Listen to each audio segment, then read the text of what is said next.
I somehow became the go-to guy for applying behavioral economics and psychological principles in products and marketing campaigns, but I've never studied either of these fields.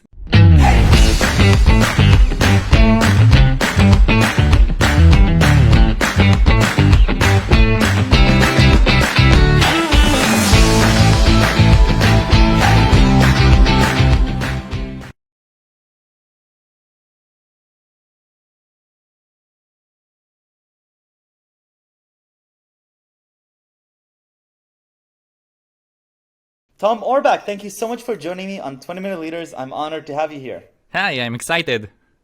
This is going to be so much fun. I'm already said that we're not going to have so much time to talk about everything that I want to talk about. So I'm already inviting you for a follow-up episode in the future because your field, although it's behavioral economics, which I love, I got to spend some time with Dan Ariely at Irrational Labs, and I just love the field, and I love the message that you're going to bring from this field. But you really are, have a non-linear career pathway, all the way from an MBA in cybersecurity to being a lawyer to creating professional networks of behavioral economists, and what you've done recently within Jolt for Nudnik AI. I have to say that I've shown it to maybe 100 people. So I'm probably the big sharer of this thing because it's just, I think it's nothing less of a genius move. So Tom, before we continue, just tell me a little bit about yourself and how do you find yourself through all these different endeavors end up in behavioral economics? So, I somehow became the go-to guy for applying behavioral economics and psychological principles in products and marketing campaigns, but I've never studied either of these fields. I studied law, I'm a lawyer. So what happened was, during law school, I went on and joined the marketing team of 2 startups, and I've been in startups and the marketing man for 4 years, and then I had to do the internship and go and become a lawyer. So I did that. I ditched all of my experience in marketing and went on to become a lawyer. And I remember that, like, in the first week of being a lawyer, I realized that it's not where my heart is. I mean, I really enjoyed marketing. I really enjoyed even some product management that I did, and that's what I really like to do. So while doing these jobs, I actually practiced a lot of behavioral economics.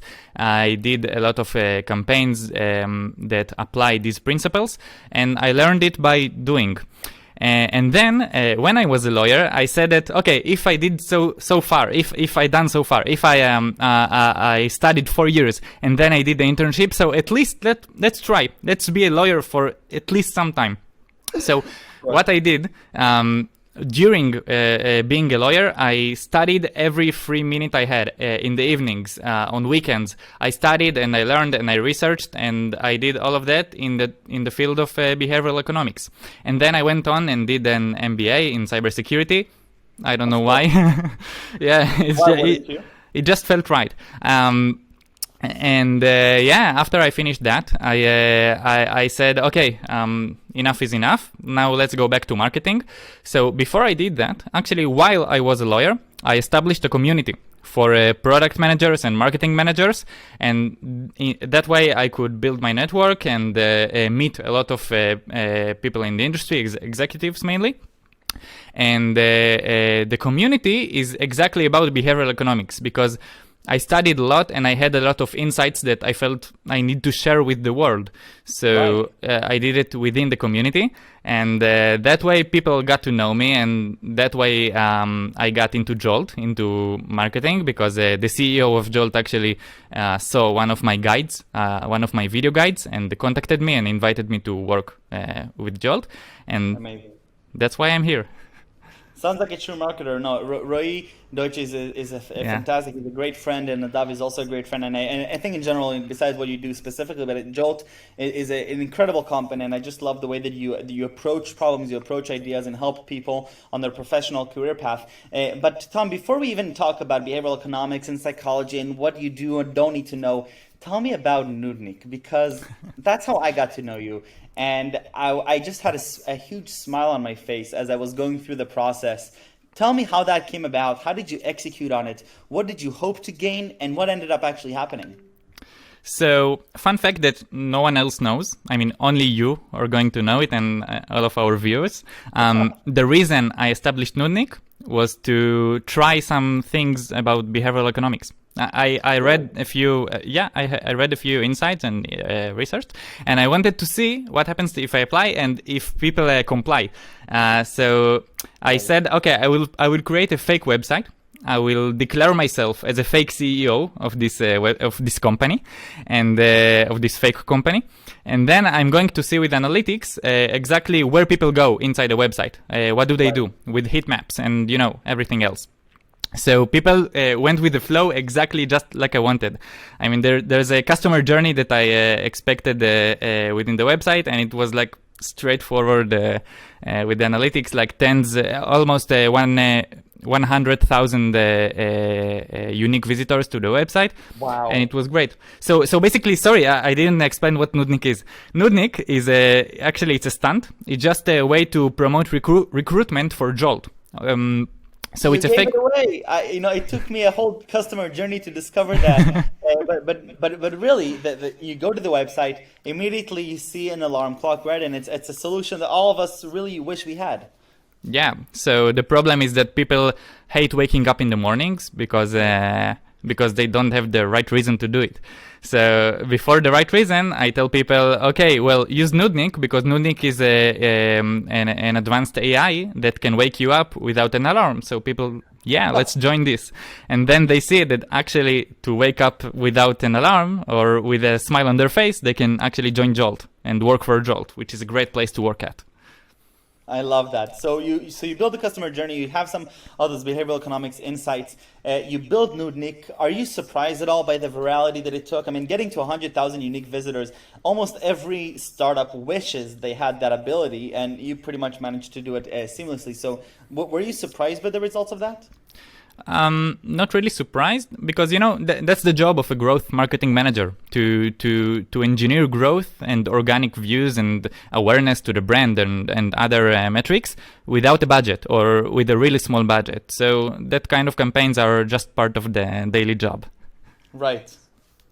Wonderful. And so tell me a little bit more about what is the job of the growth marketer, and I want to then weave that into the idea of psychology and understanding your users, because you also have a really nice message behind that. But first I have to understand, what is growth? What is organic growth versus paid growth, and then how does that go into psychology? Yeah. So the easiest way, but the most expensive way to grow a company is by paying to Facebook and Google to promote ads. That's the classic way of doing things today in 2021. But there's an alternative way, which is trying to find out ways to pull audience organically, without a budget or with a really small budget, without paying for the advertisement. Let the people advertise themselves. Right. So actually, I think that for most people in these roles, the number one cognitive bias at play here is reciprocity.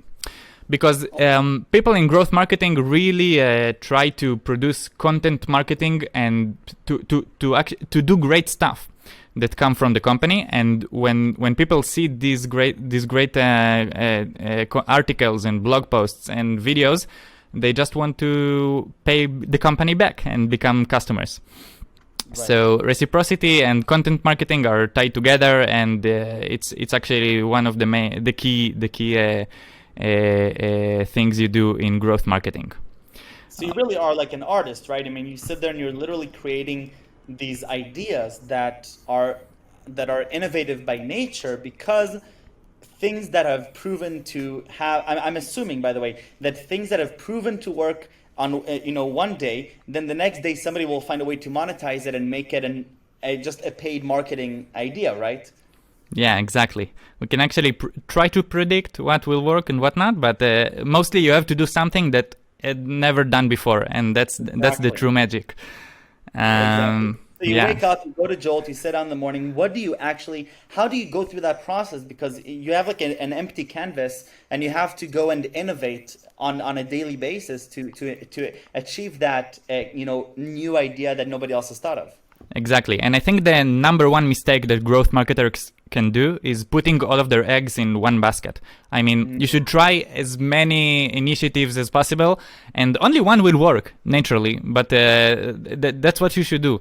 I have friends who sit for 2 months and try to plan things and make a strategy and all for one campaign. But maybe it won't work. I don't know. I mean, just try stuff. Do it. Just do it. That's the number one tip I have for growth marketers. And I think another great example of this is what you did with a GIF, right? With Jolt, that took off more than 1 million views. I don't know how many it has now, but a while back when I saw it on LinkedIn, almost it had 2 million now. Yeah, in like 3 weeks. Yeah. But really, what you also mentioned, I believe, in the blog post that you wrote was that, it seems incredible, 2 million, but really you had another 11 or 12 GIFs that you created at the same time that didn't have anything, right? So it's not just about, this one success, it's about that long tail of failures, but they're all experiments that you really don't know which one will take off, but you're learning from each one, I'm guessing, right? Exactly. And it's true for life as well. I mean, just try stuff. Try as many stuff as possible. Even if you don't know what to do in your life. I mean, you want to study law, you want to do psychology, behavioral economics, do both. Try, and then you'll find whatever you think works best for you. Actually, with the GIFs, funny story. What I did was publishing the same GIF from multiple accounts, all related for Jolt. Yeah. Why? Because GIF is a very is a very noisy product. When you search for GIFs, you see all of these animations and things moving, and you can't choose the right one because whoa, too much noise. But when you see the same GIF all around the places, like repeated, then you see it catches your attention because you see only one GIF that really you can focus on, and then you choose one of the appearances of this GIF. So I think it actually helped with the gaining views. Right. So talk to me a little bit about the skill sets that are needed that you bring to the table, because you didn't study psychology, you didn't do a PhD in behavioral economics. I know that now Stanford, for example, offers a PhD in behavioral economics, yet you're a growth marketer, an excellent one at that. You achieve fantastic results, yet you're a lawyer, you have a cybersecurity master's. So what skill sets do you need to do the job that you do? Do you need to study psychology or behavioral economics? Well, there's a huge misconception that only those who went and studied psychology can talk about behavioral economics and apply to their daily jobs. And it's not true. Everyone can do it, and you just need to try and experiment and read insights and learn and try it yourself. And then you see what works best. Because even if in behavioral economics, when you try something, it really... It's true only for the experiment itself. You can't take the principle and say, okay, 100% it's going to work for me. Never. So you do A/B tests and you do other experiments and you see what works best for you. So I think that the major skill set is versatility and ability to not become emotional with what you create. Because many people are working on something for a week and then they really hope that it's going to succeed, and it doesn't succeed and they're bummed out. But people just need to let go and move on to the next project and try more stuff. I think one of the things that, first of all, it takes a personality to do what you do, right? It takes this resilience, that grit, that entrepreneurial mindset where we're agile. It's not a waterfall, pipeline where you're working on a marketing product for months and then release it and hope that it garners those millions of views. You wake up, have an idea, try something, and then eventually something will stick and it will shine. And that's really what you remember. You don't remember that long tail of failures. You remember that those innovative notions. What's happening in the world? Where are we moving in terms of marketing, growth marketing? I would really love to know, because things are changing so rapidly. How are we starting to acquire people, users to our products? So first of all, and it's a really good question that I can relate again to behavioral economics. People hate feeling manipulated. They don't want that. They don't want to feel like you've done something that makes them do something that they don't want to do. So I think that it's actually one of the key insights that many companies are now putting less and less budgets on paid ads, because all of these advertisements are basically kind of manipulation. They try to pull you into the call to action. They try to pull you into the website. and that's why we see the rise of content marketing and other initiatives that just do good to the world. They have value by themselves, and they can attract visitors, and that's the bonus. Okay, so I think that's the main key insight: to be good, do good stuff. Yeah, I love that. What you're a passionate guy. I can see it. You're hugely energetic. Your charisma and enthusiasm. Because we only have 20 minutes, it's a sprint. It's not a marathon. I did more than 300 of these, and I just get inspired by people like you that just exude this charisma and this enthusiasm. What are you really passionate about? What really wakes you up in the morning without that alarm clock? What gets you going? Wow, that's a hard question. And we only have 5 minutes left, so we have to make it count. Whoa, okay. The thing that really, I don't know, making an impact. I'm still young. I'm 25 years old. I think in 5 years, I can answer that question. When I'm 30, I promise I'll send you the right answer. Right now, what wakes me up is just learning new stuff, rolling with it, getting new insights, teaching my friends, actually. Teaching my network. I feel it's actually working. I mean, people like what I do and what I say, so that's what. Teaching your network, you've actually created this free course, no upselling, to help other people along their path. So tell me a little bit about this course that you've created and what's been happening with that. Yeah, so I took 2 weeks off my job, and I just created a course during these 2 weeks, and I barely slept. I live here in Tel Aviv with my girlfriend, and she hated me in that period, mainly because I told her from the beginning, I'm not going to sell this course. I'm doing it for free. And she's like, what? You're crazy. Why are you doing this to yourself? So I think I don't know why I did that. I mean, it was fruitful. I mean, I do see with reciprocity how many people come to me and consult with me and offer me jobs like Ray Deutsch. And I think it's working. Do good stuff, contribute to the world, teach the world, show what you can do, and the world will give you back. I love this outlook. So I'm going to try to extract a few more nuggets from you while I do have you here.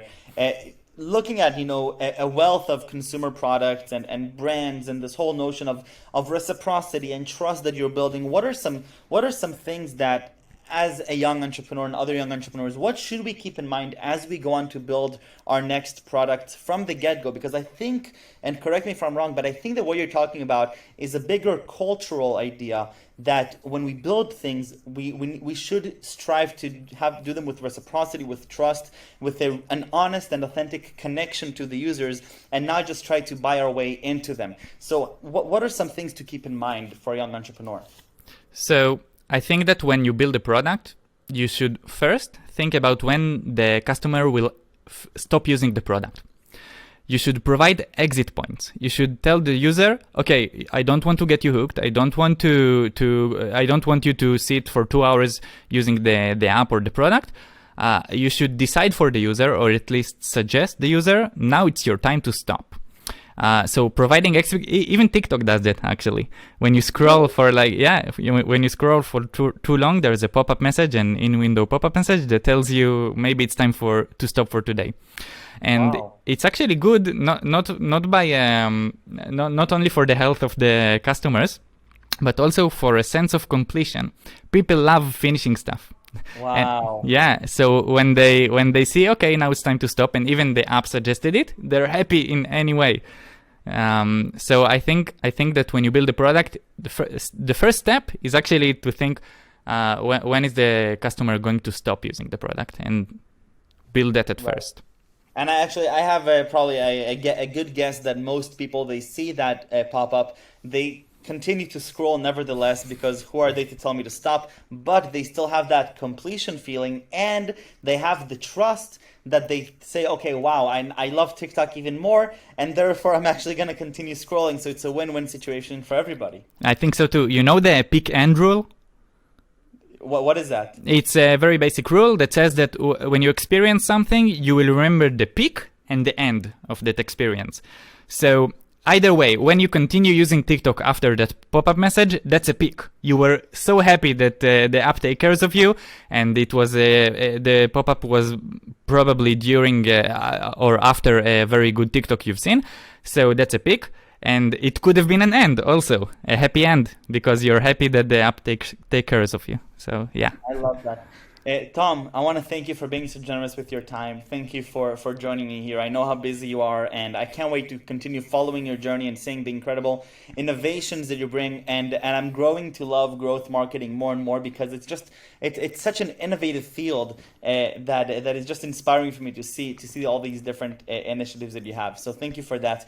Before we leave, I have to ask you for the most important and fun question, which is 3 words that you would use to describe yourself.